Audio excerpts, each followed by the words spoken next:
இயேசு உங்களை நேசிக்கிறார். பிரியமானவர்களை, இந்த நாளில் ஆண்டவர் நம்மளோடு பேசும்படியாய் வேதத்திலிருந்து சில வசனங்களை கூட வாசித்து ஆண்டவர் நமக்கு கற்றுக் கொடுக்கக்கூடிய, கடைபிடிக்கக்கூடிய காரியங்களை பார்ப்போம். அது லூக்காவின் புஸ்தகம் 8வது அதிகாரம் 1, 2, 3 வசனங்கள் இப்படியாக சொல்லுகிறது. பின்பு அவர் பட்டணங்கள் தோறும் கிராமங்கள் தோறும் பிரயாணம் பண்ணி தேவனுடைய ராஜ்யத்துக்குரிய நற்செய்தியை கூறி பிரசங்கித்து வந்தார். 12 அவரோட கூட இருந்தார்கள். அவர் பொல்லாத ஆவிகளையும் வியாதிகளையும் நீக்கி குணமாக்கின சில ஸ்திரீகளும் 7 பிசாசுகள் நீங்கின மகதலேனாள் எனப்பட்ட மரியாளும் ஏரோதின் காரியக்காரனான கூசாவின் மனைவியாகிய யோவானாலும் சூசானாலும் தங்கள் ஆஸ்திகளால் அவருக்கு ஊழியம் செய்து கொண்டு வந்த மற்ற அநேக ஸ்திரீகளும் அவருடனே கூட இருந்தார்கள். பிரியமானவர்களே, ஆண்டவர் மலைகள் தோறும் கிராமங்கள் தோறும் ஒவ்வொரு பகுதியிலும் சுவிசேஷத்தை அவர் அறிவித்துக் கொண்டு வந்த பொழுது அவருடைய சீசர்களும் அவரோட கூட 12 பேரும் இருக்கிறாங்க. அப்படி சுவிசேஷத்தை அறிவித்து வரும் பொழுது அவர் மூலமாய் அநேக ஸ்திரீகள் குணமாய் இருக்கிறதை இதுல நம்ம வாசிக்க முடிகிறது. பிரியமானவர்களே, அநேக பிசாசுகள் பிடித்திருந்த சகோதரிமார்களை ஆண்டவர் குணமாக்கி இருக்கிறார்.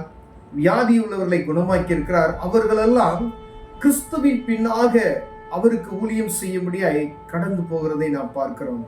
அநேகருக்கு ஆண்டவர் அற்புதமான சுகத்தை கொடுத்திருக்கிறார். அநேக அற்புதங்களை செய்திருக்கிறார்.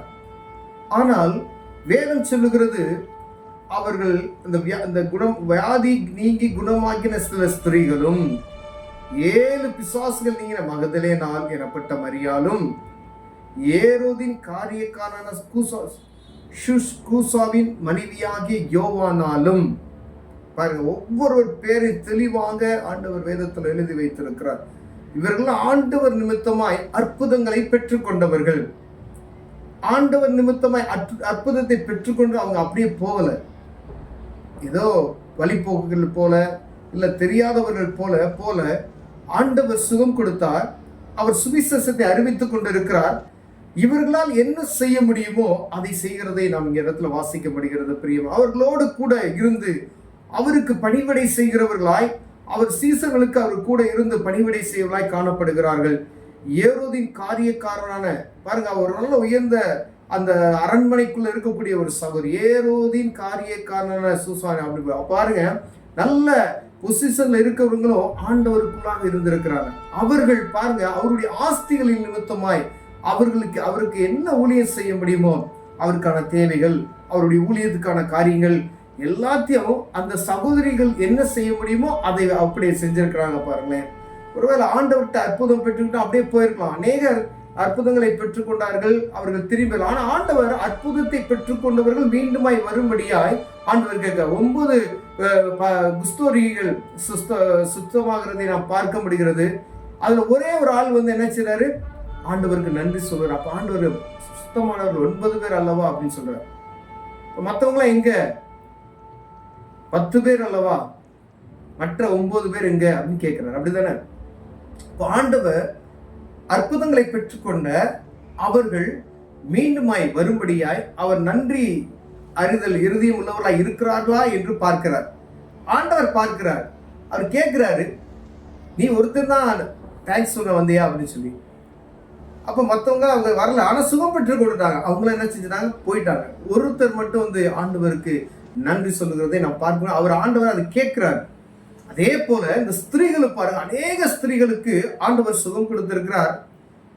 ஆனால் இந்த இடத்துல சொல்லப்பட்ட சகோதரிகள் மகதலேனா மரியாள், நிறைய பேருக்கு ஆண்டவர் பிசாசுகளை துரத்திருக்கிறார், பலவீனங்களை மாற்றி இருக்கிறார். இவர்கள்லாம் அவருக்கு தொண்டு செய்யும்படியாய், அவர்கள் புனிதர்கள் அல்ல, அவர்கள் ஊழியக்காரர்களுக்கு அவர்கள் ஆதரிக்கிறவர்களாய் காணப்பட்டிருக்கிறார்கள். பிரியமானவர்களே, நம்ம எந்த நிலைமையில இந்த நாள்ல இருக்கிறோம் என்று ஆண்டவர் உங்களோடும் என்னோடும் பேசிக் கொண்டிருக்கிறது. பார்த்து கொண்டிருக்கிற அன்பு சகோதரியே, ஆண்டவர் பாருங்க, ஏரோதின் காரியக்காரன் சூசாவின் மனைவி ஆகிய யோவானாலும் சூசானாலும் தங்கள் ஆஸ்திகளால் அவருக்கு ஊழியம் செய்து கொண்டு வந்த மற்ற அநேக ஸ்திரீகளும் அவருடனே கூட இருந்தார்கள். தங்களுடைய ஆஸ்திகளால் அப்ப பாருங்க, 2024 வருஷத்துக்கு முன்னமே என்ன ஆயிருக்கு? பட தேவைகள். நம்ம நினைக்கிறோம் சாதாரண ஆண்டவர் அங்க போனாருங்க, இங்க வந்தாங்க அப்படின்னு சொல்லி. ஆனா அன்னைக்கு உள்ள தேவைகள் எல்லாம் அவங்க பார்த்திருக்காங்க பார்த்தீங்களா, அவங்களுடைய ஆஸ்திகளினால். அப்ப ஒவ்வொரு ஊழியத்திற்கும் சில தேவைகள் உண்டு என்பதை எல்லாருக்கும் நம்ம அறிந்திருக்கிறோம். அந்த ஊழியத்துக்குள்ள நீங்க இருந்தீங்கன்னா தான் ஒவ்வொரு காரியத்துக்கான தேவைகள் தெரியும். நிறைய சகோதரிமார்கள் வந்து ஆண்டவருக்காய் அற்புதமான காரியங்களை நல்லா ஹெல்ப் பண்ணுவாங்க. அவங்களுக்கு தெரியும், அப்ப இந்த ஊழியத்துக்கு இது தேவை இருக்கு அப்படிலாம் தெரியும். அவர்களால் இயன்றதை நம்மளால என்ன செய்ய முடியுமோ ஆண்டவருக்காய் அதை செய்வதற்கு ஆண்டவர் உங்களை ஆயத்தப்படுத்தும்படியாய் பார்க்கிறார். பிரியமானவர்களே, உங்களால ஊழியம் செய்ய முடியுமா போய் சொல்லுங்க, சுவிசேஷம் சொல்ல முடியுமா போங்க. ஒருவேளை உங்களால ஏதாவது ஜெபிக்க, அவங்க ஊழியக்காரங்க போறாங்கன்னா அவங்களால ஜெபிக்க முடியும் உங்களால அவங்களுக்காண்டி. அப்ப நீங்க அவங்களுக்காண்டி என்ன செய்யலாம்? ஜெபம் செய்யலாம். என்னால் அதுதான் முடியும். ஆண்டவர் அதுதான் விரும்புகிறார். ஜெப ஊழியத்தை மிகவும் ஆண்டவர் விரும்புகிறார். பிரியமானவர்களே, ஊழியத்துக்கு கடந்து செல்கிறவர்களுக்காய் ஜெபிங்க, உங்க போதகருக்காய் ஜெபிங்க, உங்க பாஸ்டருக்காய் நீங்க ஜெபிங்க, சுவிசேஷ ஊழியங்கள் செய்கிறாங்க பார்த்தீங்களா, அவங்களுக்காண்டி ஜெபிங்க. உங்களோடு இணைந்து செய்யக்கூடிய சகோதர சகோதரிமார் அவங்களுக்காண்டி ஜெபம் பண்ணுங்க. உங்க பகுதியில் இருக்கிறதுக்காக நீங்க ஜெபம் பண்ணுங்க. அணிந்து கொண்டு இருக்கிற ஆத்துமாக்களுக்காய், பாவ மன்னிப்பத்தை நிச்சயத்தை பெற்றுக்கொள்ளாம எவ்வளவோ பேர் இருக்கிறாங்க. அவர்கள் பார்த்ததுமே ஆத்ம பாரம் நமக்குள் வரும்படி ஆண்டவர் பிரியப்படுகிறார். இந்த இடத்துல சொல்லப்பட்ட விசேஷமா அநேக சகோதரிகள் என்ன செஞ்சாங்க? அவங்களோட கூட இருந்தாங்க. பெண்களுக்கு ஆண்டவர் எவ்வளவு முக்கியத்துவம் கொடுத்திருக்காரு பாருங்களேன். உங்களால என்ன செய்ய முடியுமோ ஆண்டவருக்கு ஒரு காரியத்தை செய்யுங்க. ஆண்டவர் உங்களுக்கு அற்புதம் செய்திருக்கிறார். ஏதோ ஒரு காரியத்துல உங்களுக்கு அற்புதம் செய்திருக்கிறார். அப்ப நன்றி அறிந்த இருதயம் உள்ளவர்களாய் நீங்க இருக்கணும். ஆண்டவர் எனக்கு சுகம் கொடுத்தார்ல, ஆண்டவருக்காக ஏதாவது ஒரு காரியம் பெருசா எதிர்பார்க்கல, ஒரு சின்ன காரியத்தை செஞ்சீங்கன்னா போதும், ஆண்டவர் அதை பார்க்கிறார். அவர் அண்ட சராசரங்களை சிருஷ்டித்தவர். அவர் இருதயத்தின் உள்ளித்திரியங்களை அறிந்திருக்கிறவர். நீங்க மனதார அதை சொன்னீங்கன்னாவே அவருக்கு தெரியும். அவ்வளவுதான். உங்களால உட்கார்ந்து யாருக்காவது ஒரு ஊழியக்காரங்களுக்கு ஜெபம் பண்ணுங்க, அது போதும். அதை தான் ஆண்டவர் விரும்புகிறார். நேரங்களை வீணடிக்காதீர்கள், தேவனுக்காய் நேரங்களை செலவு பண்ணுங்க.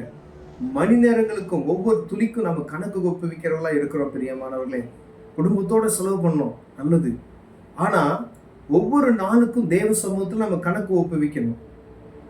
அப்ப கொடுக்கப்பட்ட நாட்கள், நேரங்கள், மணித்துளிகளுக்கு தசமமாக நேரங்களை நீ கணக்கிட்டு பார்க்கும் பொழுது அதற்கு நமக்கு சரியா செலவு பண்ணுகிறோமா என்பதை ஆண்டவர் உங்கள்கிட்ட என்கிட்ட கேட்கிறார். பிரியமானவர்களே, ஒருவேளை இதுல குறைவுள்ளவர்களா இருந்தா சகோதரிமார்கள் எல்லாம் ஆண்டவர் விசேஷமாய் உங்களை ஜெப ஊழியத்துக்காய் ஆண்டவர் விரும்புகிறார். நீங்க இருக்கிற பகுதிக்காண்டி ஜெபம் பண்ணுங்க, நீங்க போற சபைக்காண்டி ஜெபம் பண்ணுங்க, சபையில இருக்கிறவங்க ஜெபம் பண்ணுங்க. சபையில ஒருவேளை ரட்சிப்பின் அனுபவத்தை பெற்றுக்கொள்ளாத எத்தனையோ பேர் இருக்கிறாங்க. சபைக்கு வருவாங்க, ஆனா அவங்க ரட்சிப்பின் அனுபவத்தை பெற்றிருக்க மாட்டாங்க. அவங்களுக்கு சுவிசேஷத்தை அறிவிப்பதற்கு, அந்த ஆத்துமா முழுமையா ரட்சிப்பில் அடையணும்னு சொல்றதுக்காண்டி அவங்களுக்காண்டி நீங்க ஜெபம் பண்ணுங்க. இந்த பரிசுத்த ஆவியின் அபிஷேகத்தை அவங்க பெற்றுக்கொள்ளணும்னு சொல்லி அவங்களுக்காண்டி ஜெபம் பண்ணுங்க. ஆண்டவர் அதை கனப்படுத்துவார். பிரியமானவர்களே, கண்களை மூடுவோம், ஜெபம் செய்வோம். அன்பின் தகப்பனே, ஆண்டவரே, அநேக ஸ்திரீகளை வேதத்தில் எழுதியிருக்கிறீங்க. பேர் சொல்லாத அநேக ஸ்திரீகளும் உண்டு. சில ஸ்திரீகளை சுகமாக்கி அவர்களை பேர் சொல்லி அழைத்திரும் இருக்கிறேன். ஆண்டவரை, இவர்களெல்லாம் ஆண்டவருக்கு அவங்க ஆஸ்திகளினாலும் ஆண்டவரை அநேக காரியங்களாலும் ஆண்டவருக்கு ஊழியம் செய்தார்கள் என்று வேதம் எழுதியிருக்கிறதே. இதை பார்த்து கொண்டிருக்கிற என் அன்பு சகோதரிமார்கள், சகோதரர்கள் ஆண்டவருக்காய் ஊழியம் செய்யும்படியார், ஆண்டவர் கொடுத்த சுகத்துக்கு, ஆண்டவர் கொடுத்த அற்புதத்துக்கு, ஆண்டவர் செய்த நன்மைகளுக்காய் ஆண்டவருக்கு ஏதாவது செய்யணுன்ற ஒரு உணர்வுள்ள இருதயத்தை எங்களுக்கு தாங்க. இயேசுவின் நாமத்தில் பிதாவே, ஆமென்.